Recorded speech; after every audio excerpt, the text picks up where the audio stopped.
Hello, Scorpius Alpha here with another installment of Unbalanced Electrical Storm, Chapter 21, 5 Years Later, May 22nd, 2022. Dear Diary, it's been 5 years since I got shot and Charlie died. While I will truly never be over him, I'm no longer crying myself to sleep. We barely had the chance to be together, and he's dead as soon as I get him. I really do have the worst luck when it comes to dating. I should really give up already. What's the point? All of my relationships ended in failure, in death. I don't get what's so wrong with me that life always finds a way to fuck me. I'm a good person. I don't go out of my way to cause trouble. I want what's best for everyone, and I have nothing but massive amounts of love to give, and it either gets taken advantage of or it's short lived. Just the sight of people disgusts me. I don't look at someone and say, I wonder what kind of person they are. Would we get along? No, instead I think, ugh, gross. I still feel attraction, don't get me wrong. It's just that the idea of getting to know someone, their family and friends, becoming bonded, sounds like a lot of work, and I've had so much heartbreak already. I don't think I'm strong enough to do it again. It sounds exhausting. A lot has happened in the last 5 years. First of all, Lizzie and her boyfriend split a couple of years after my niece was born and is now dating some guy she met in the army way back when she was there. And he has a couple of kids too. My parents divorced too. I never thought I'd be 30 when my parents was divorced. But it turns out my mom has been cheating on my dad for years, and he caught her in the act and filed for divorce. I lost my job teaching thanks to COVID, so I had to move back in with my dad. I'd rather be with my dad than my mom anyway. My mom was a bit too controlling. I've been recently diagnosed with MS, so there's that too. I'm thinking of throwing in the towel and applying for disability. I'm going to be 35 this year. I'm almost 40. Fuck, not even middle aged yet, and I'm already falling apart. Oh well, it's just something else I gotta deal with the rest of my life. I was already born with epilepsy, so it's not like I don't know what it's like to live without a serious medical condition. MS is the degeneration of myelin on my nerves, causing tingling, burning, nerve pain, like when a part of your body falls asleep, but worse. There's a brain fog attached to it and sleep problems, as if it wasn't bad before, but now I've got them double. Yay! Not really, but I figure I'll just stay home and help Dad with whatever he needs me to do. He still works, so I clean and make dinner. It's weird. It's more like we're friends and roommates now that I'm an adult. He fully supports my decision to go on disability. He knows my brain isn't too good, so he doesn't hold it against me that I don't have a job. He knows I tried my hardest and I still failed, and knows if I was born normal, I wouldn't have this problem of being jobless. I still feel bad though. This man has worked so hard for so long to provide for our family, and I'm so much younger, and it should be reversed now. He should be home, and I should be working. Oh well, I was born like this. I guess I have to deal with it, I guess. My sister's boyfriend gets on my nerves though, and his daughter, who's the same age as my niece, is the whiniest brat ever. She cries over the smallest thing and whines when she talks. It's weird. Lizzie yells at the kids, she sounds just like mom. The two youngest are still here, too. They both have jobs. I'm proud of them. They put their whole ass into working. They don't laze about. I've worked places where the hardworking are punished and the lazy get away with that. Redmart was like that, and I hated that job so much. Randall came out of the closet, which didn't surprise anyone except my mom. She went all crazy with her Jesus this and hell that, and she used to watch the most hateful preachers on TV. She said that she still loves him, but she'll pray for him. Oh, yeah, that reminds me. I'm an atheist now, which didn't go over well with my mom. But I read my Bible, saw the hate and my mom was into, and realized it's all fake. All religions are fake. Made up stories that are very loosely based on possible historical figures that may or may not have existed.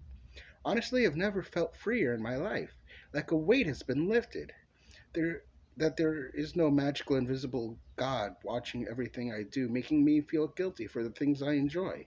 If God really loved me, he wouldn't have taken three boyfriends from me like that, especially since I had a possible future with two of them. These kids are so damn loud, I can't even think right now.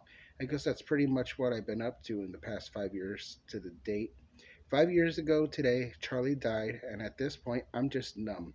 I'll always miss him, but I've moved on as far as grieving goes. I probably won't ever date again. At this point, it just feels too risky. Sandra! Sandra hears outside her door. It's Lisa's boyfriend, Simon. Sandra opens the door. What? Why haven't you done the dishes? I already did my dishes. Those are your guys' dishes. Your job is to do the dishes. That means all of them. All right, just give me a minute.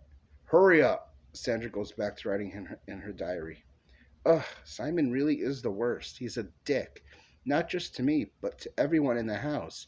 He even thinks he can tell my dad what to do. They get into heated arguments sometimes. I just wish he would just go. But Lizzie is so attached to the hip to this guy, she does whatever he says. It's really sad how mindless she is. Like, she can't think of for herself. It's even started fights between her and my. Get down here, Sandra! Sandra leaves her room and listens to music on her headphones while she cleans a mountain of dishes left over from the past 2 days. Accumulation of Lizzie and Simon's cooking. He taps her on the shoulder. What? Sandra asks. 2 days those dishes have been sitting there. What the fuck do you do with your day that you can't be bothered to do dishes? I wash my dad's and my dishes after I make dinner. I didn't make these dishes, you did. Yeah, but dishwashing is your job. That means you wash all the dishes, including the kids, including ours, including any guest dishes. It's your job. And while you're at it, after you're done, clean up the dog shit outside. She's your dog. And you don't have a job. Do it. You're not my father.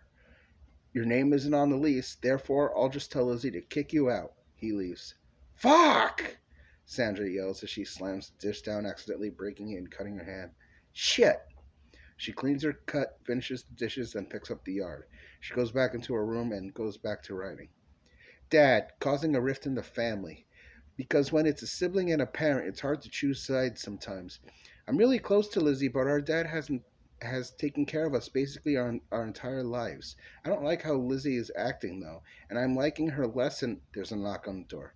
Sandra, she hears Lizzie say. Come in. Simon just told me you don't want to do your chores. I just don't see why I have to clean up your guys' messes too. Because you're the only one who doesn't work. But you guys should take care of your own messes. I'm getting ready for bed when you guys make dinner. So then do in the morning when you get up. Just don't let them sit. Why are you taking his side? You were raised better than this. What the hell am I supposed to do? She starts crying. Leave him. You don't need a man as long as you've been dating, you've never been single very long. You have a job, you live with your family. But I love him so much. Why, he treats your family like shit. So what am I supposed to do? Choose between my family and my boyfriend? How is that even a question? Because I need him. No, you really don't. Fuck you! She slams the door. Sandra goes back to writing. Les, I know that's a shitty thing to say about my own sister, but she's really making it difficult to sympathize with her anymore. If she wants him so bad, they should just go and leave us alone. He fought with literally everyone in the house about something, anything, the most inconsequential things. It's driving us all nuts. I don't know how she doesn't see that he's a terrible person, and his mind controlling manipulation has turned her into his puppet. It's like I don't recognize my own sister anymore. I'm walking on eggshells and it sucks. I should be able to feel safe and at peace in my own home, but I don't. I'm going to Francine's. Maybe I can find some peace there. Later. Sandra heads over to Francine's house. Uh-oh, why the sad face? Francine asks. My sister's stupid boyfriend is an asshole. What else? He must have really gotten on your nerves today for you to be here. Yeah, I had to get away from him and his bullshit. He expects me to clean up after his family because even though dishes is my job, apparently that means his too. And they sit there for days, encrusted, moldy food. It's disgusting. Shut up and hit this. Thanks, she hits the blunt. You don't have any. Actually, I do. Sweet! Sandra takes the acid and begins tripping. Steve appears next to her. Hi, babe, Steve says. Hey, Steve, long time no see. Yeah, well, you've been shut down. Stopped caring. Well, yeah, Charlie died. I know, bummer. He was good for you, too. Stop reminding me. Look, I don't know what to tell you, but I'm sure there's someone in this city for you. I don't care. I don't want to do it anymore. I don't know why you're even here. Because I always show up when you're feeling lovelorn. I am not lovelorn. I'm done with that shit. Romantic love isn't real. It's a neurochemical con job. Love is literally a drug, and I'm going sober. Fuck trying anymore, because guess what happens? I, sh- I show up. A pale white woman in all black is sitting next to Sandra on the opposite side of Steve says, You bitch, why? You don't deserve happiness. You will die alone. That's not true. Don't listen to her, Sandy, Steve says. You know it to be true, Death says. I'm not sure what I want, but like I said, thought of getting to know someone and everyone they know and getting attached sounds so exhausting. I'm sick of heartbreak. It's all I've ever known, and if I don't try, then I don't have to worry about it. You can say that all you want, but I'll be here, nagging at you, reminding you you're a good woman and you deserve to be happy, Steve says. And I'll be here to remind you that it won't matter, Death says. I'm on her side, Sandra says. Whatever, you know how to find me if you need me, Steve says. They both fade. One of Francine's sons approaches Sandra. Are you okay, Auntie Sandy? He asks. What? Yeah, why? Sandra asks. 'Cause you were talking to yourself. Oh, Auntie does that all the time. Don't worry about it. Okay. He goes over and plays with his toys. Francine approaches. Was it any good? Francine asks. You know, the usual argument, love versus death. Yeah, I get it. Just do whatever makes you happy. But if I'm alone, the happiness fades after a while because I really do miss being in a relationship. But I don't want it to be with just anybody, just so I'm not alone. Why don't you give online dating a chance? Because who knows who's out there? Exactly. Think about it this way. You're someone on the internet just as much as they are. Maybe. I don't want to end up in another situation like Jack.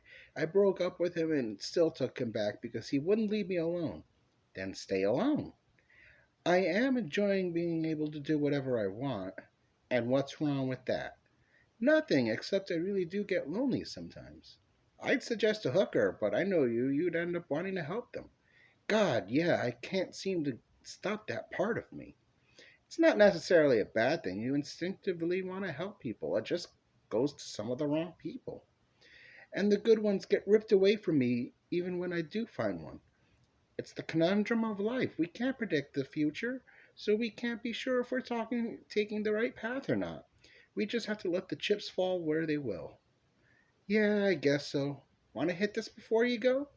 Francine offers Sandra the pipe. Definitely. Sandra smokes the pipe and leaves. Later, Francine. Later. Sandra goes home and walks in the door. And where the fuck were you? Simon asks Sandra. I was at my friend's house. Jeez, calm down. You were supposed to be home. I need you to watch the kids while me and your sister go shopping. Why don't you take them with you? Because they get into everything. Now, because you have no job, you do what you're told as long as you live here for free. You got it? Fuck you. Get out of my house. No. Sandra's dad comes home. What's going on? He asks. Tell this freeloader she has to watch the kids while we go shopping. She has no job, Simon says. Why don't you just why don't you just take them with you? Because like I told her, they always get into everything when we go shopping. So you want her to watch your kids because you can't control them. I want her out of the house. No, my name is on the lease too, and I say she stays. Take your kids and go shopping. Simon stomps his way upstairs and yells up to Lizzie and the kids to get in the car. He slams the front door on his way out. Dinner will be done in about 20 minutes, Dad, and thanks for sticking up for me, Sandra says. No problem. I hate your sister's boyfriend too, but there's not much we can do right now. I guess we'll just have to weather through it. Yeah, but one day it'll be over. Hopefully. And that concludes chapter 21. If you like the story so far, please subscribe.